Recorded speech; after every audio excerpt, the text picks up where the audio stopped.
Shalom, selamat pagi. Sate pagi hari ini bertemakan Aku Anak Angkat, karya Pendeta Dr. Anda Ismail dari seri buku Selamat Bercinta terbitan BPK Gunung Mulia. Sejak kemarin, catatan semua data disamarkan, mengurung diri di kamar. Hidupnya terasa berjungkir balik, bingung, sedih, marah, dan benci bercampur. Anak angkat? Jadi aku ini bukan anak betul, cuma anak pungut. Kalau begitu selama ini mama dan papa membohongin aku. Siapa ibu dan ayahku yang sebetulnya? Mengapa aku dibuang? Mengapa mereka tidak sayang kepadaku? Orang macam apa yang tega menyerahkan anaknya? Sungguh kejam. Aku ini dibuang, lalu dipungut macam sampah. Bagaimana kalau teman-teman tahu? Aku pasti dihina habis-habisan. Berkali-kali Pak Sam dan Bu Fin mengetuk pintu kamar. Lia, apa boleh ketemu?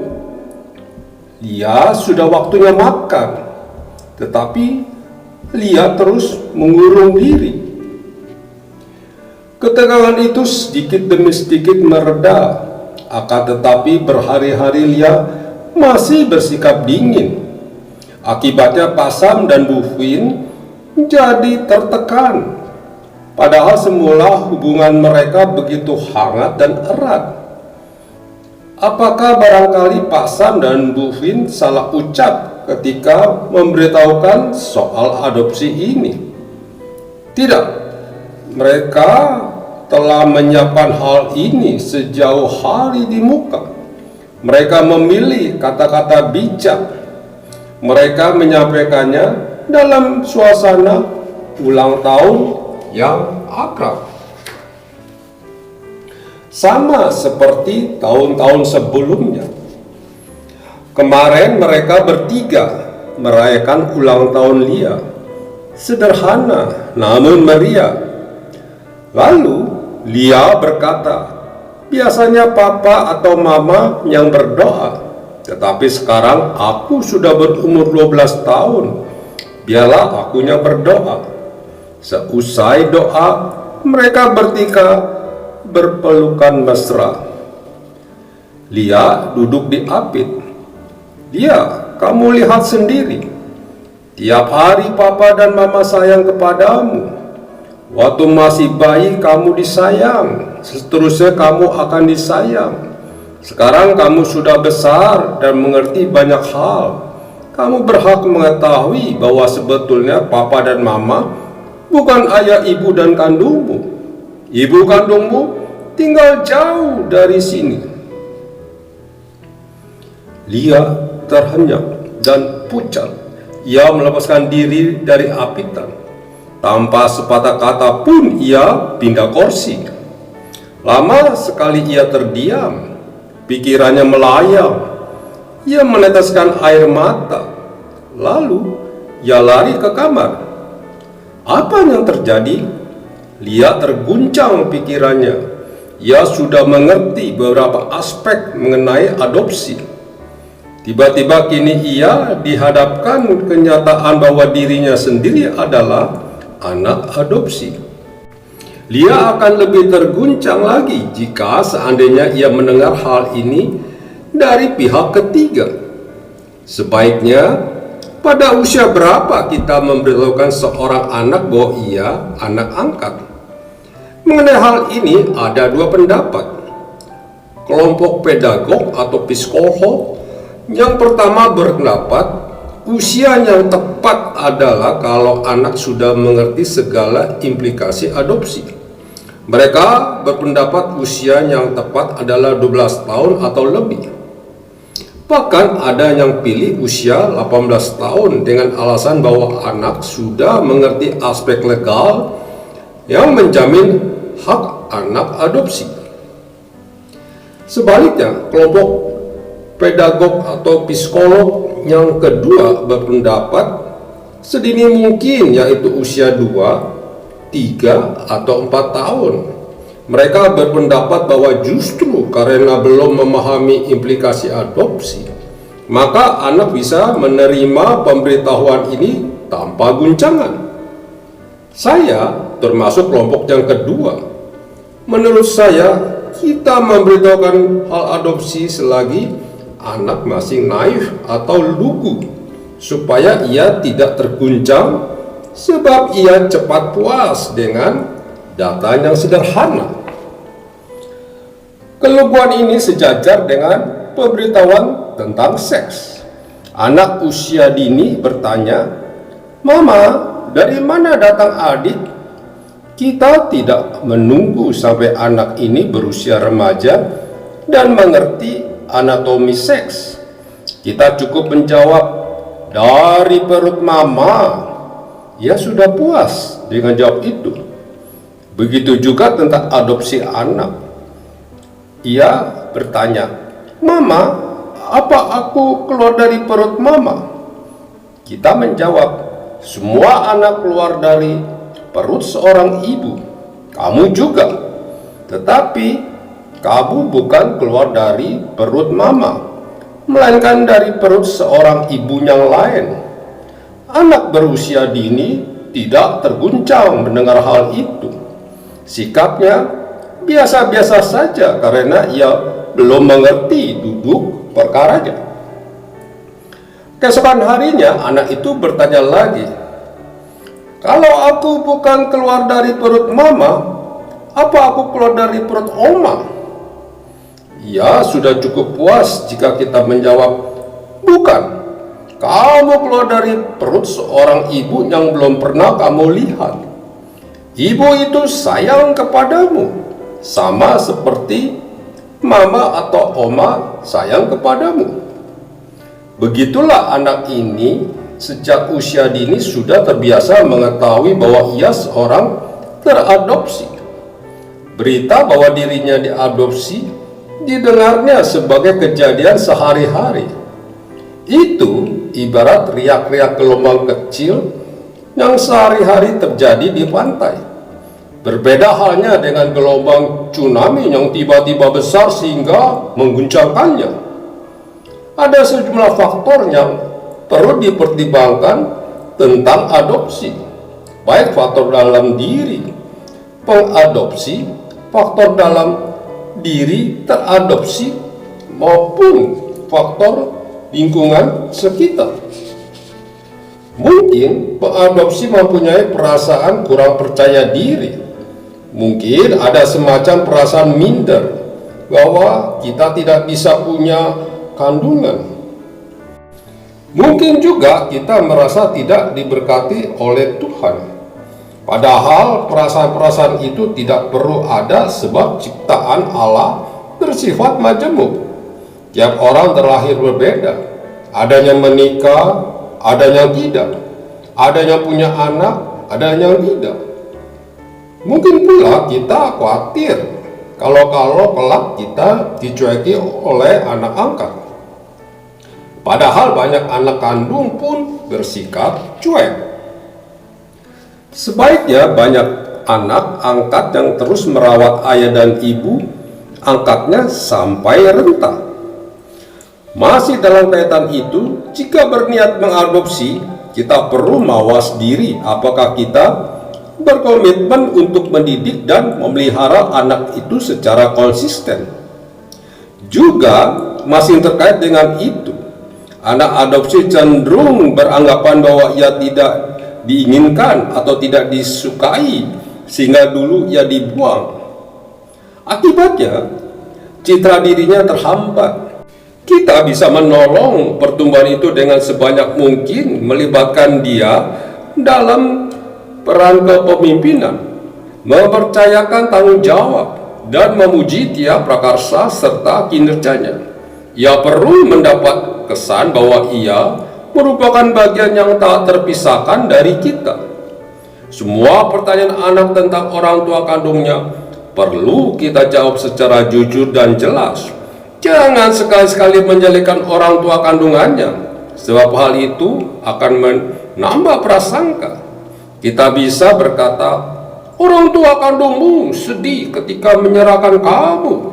Mereka sayang kepadamu. Justru karena sayang kepadamu, mereka meminta kami membesarkan kamu supaya kamu bisa bertumbuh sehat dan bersekolah dengan baik. Tentu kami senang dan beruntung mendapat kamu sebagai anak kami. Mulai hari itu juga kami sayang kepadamu. Lingkungan sekitar seperti kerabat, gereja, sekolah, dan masyarakat juga perlu punya persepsi yang benar tentang adopsi. Sungguh keliru jika kita mencibirkan bibir kepada pengadopsi atau teradopsi. Adopsi bukan aib. Kelirulah jika pengadopsi menutup-tutupi hal itu dengan alasan rasa malu. Nanti teradopsi ikut merasa malu dan minder. Mengapa harus malu? Adopsi tidak perlu dirahasiakan. Oleh sebab itulah seorang anak sedini mungkin perlu tahu bahwa ia diangkat anak. Dalam Alkitab, adopsi juga dianggap cerita wajar. Musa diadopsi oleh putri Firaun. Esther diadopsi oleh Mordekai. Genobat diadopsi Tepene. Dalam beberapa kitab perjanjian lama, adopsi juga digunakan sebagai metafora teokratis dengan gambaran umat yang diangkat anak oleh Allah. Juga raja-raja dinasti Dawidah digambarkan sebagai teradopsi dengan Allah sebagai pengadopsi. Mazmur 2 memuat pernyataan pengadopsi. Mazmur 89 memuat tanggapan teradopsi. Akan tetapi, teologi adopsi hanya ada di surat-surat Paulus, sama seperti teologi Paulus lainnya. Teologi adopsinya di surat Roma dan Galatia sulit ditelusuri strukturnya. Untuk memudahkan, di sini kita lihat 3 unsurnya, yaitu pemicu, status, dan implikasinya. Pemicunya berbeda dengan perjanjian lama. Menurut Paulus, pemicu adopsi bukanlah karena kita menaati Taurat, melainkan karena Allah murah hati. Tertulis, jadi hal itu tidak bergantung pada kehendak orang atau usaha orang, tetapi kepada belas kasihan Allah. Kemurahan hati Allah itu datang dalam diri Kristus. Tertulis, sebab kamu semua adalah anak-anak Allah melalui iman di dalam Yesus Kristus. Statusnya, meskipun status keputraan Allah hanya ada pada diri Kristus, kita diikutsertakan dalam keputusan Kristus. Tulisnya, karena kamu adalah anak, maka Allah telah menyuruh roh anaknya ke dalam hati kita yang berseru, ya Aba, ya Bapa. Implikasinya, karena kita berpartisipasi dalam keputraan Kristus, maka bersama-sama dengan Kristus kita menderita, dan bersama-sama dengan Kristus kita dipermuliakannya. Tulisnya, jika kita adalah anak, maka kita juga adalah ahli waris. Maksudnya, orang-orang yang berhak menerima janji-janji Allah yang akan menerimanya bersama-sama dengan Kristus, yaitu jika kita menderita bersama-sama dengan Dia, supaya kita juga dipermuliakan bersama-sama dengan Dia. Sungguh suatu kehormatan besar bahwa kita diadopsi oleh Allah. Kita yang semula bukan apa-apa di mata Allah, tiba-tiba diasuh, diasih, dan diasah oleh Allah. Kita yang semula bukan anak siapa-siapa, tiba-tiba tinggal bersama Allah, dijadikan anak, dan disejajarkan dengan putranya. Apakah kita marah atau malu menerima adopsi ini? Tentu tidak. Sebaiknya kita mensyukurinya. Apa yang selanjutnya terjadi dengan dia? Ia terus dingin terhadap ayah dan ibu angkatnya. Dia sedang memasuki usia tahap adolescensi. Sama seperti semua anak adolesen, ia menjauhi otoritas orang tua. Beberapa tahun kemudian sikap dingin Lia terhadap orang tua angkatnya mulai mencair. Ia bisa akrab lagi, bukan akrab kekanak-kanakan, melainkan akrab kedewasaan. Kepada beberapa temannya Lia berkata, "Aku justru jadi lebih sayang kepada mama dan papaku, justru karena aku tahu bahwa aku diadopsi. Aku kagum bahwa mereka begitu peduli kepadaku dan memperlakukan aku sebagai anak kandungnya." Lia mulai berdamai dengan kenyataan. Oleh sebab itu, Lia mulai tertarik mencari tahu, "Mama siapa itu kandunganku itu?" Lalu sebuah drama terpentas. Namanya Mai, tinggal di Singkawang. Suaminya buruh perkebunan, perokok berat, kanker paru-paru, meninggal ketika Lia dalam kandungan. Maka terbanglah Bu Vin dan Lia ke Singkawang. Mengharukan bagi Bu Mai dan Bu Vin. Tetapi bukan begitu bagi Lia. Lia beku dan bisu. Tetapi seminggu sebelum Lia diwisuda sebagai mahasiswa fisika terunggul di Institut Teknologi Bandung, ia dengan sengaja terbang sendiri ke Singkawang. Kebukuan itu cair. Ia langsung memeluk Ibu Mai di pinggir ranjangnya. "Mama, ini Lia, anak Mama. Lia punya dua mama. Lia sayang dua-duanya." Sesudah itu tidak terdengar apa-apa kecuali desah-derai air mata bercinta seorang bunda dan seorang ananda. Amin. Mari kita berdoa. Bapa Surgawi, kami bersyukur jika pada pagi hari ini kami dapat merenungkan apa makna dari adopsi. Terima kasih Tuhan, Engkau begitu baik bagi kami semua. Amin. Cahaya hilang di sekitarmu, bujuk mereka agar kembali. Yesus mengundang, "Mari padaku, terima sabdanya hari ini."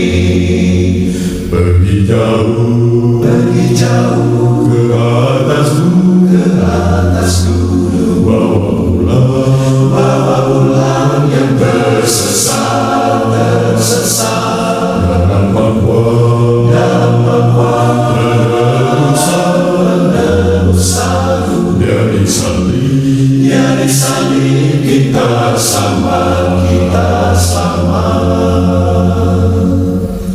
Cari yang hilang, luka dan lemah, bawalah semua kepadanya. Tuntunlah mereka menuju surga, tunjukkan jalan hidup bakal. Ku mau pergi bersaksi baginya dan ikut Yesus selamanya. Tolong yang letih, hibur yang duka, hingga tiba di rumah Bapa. Pergi jauh ke atas gunung, bawa pulang yang tersesat dalam pangkuan penebusan. Dia disalib, kita selamat. Pergi jauh ke atas gunung, bawa pulang yang tersesat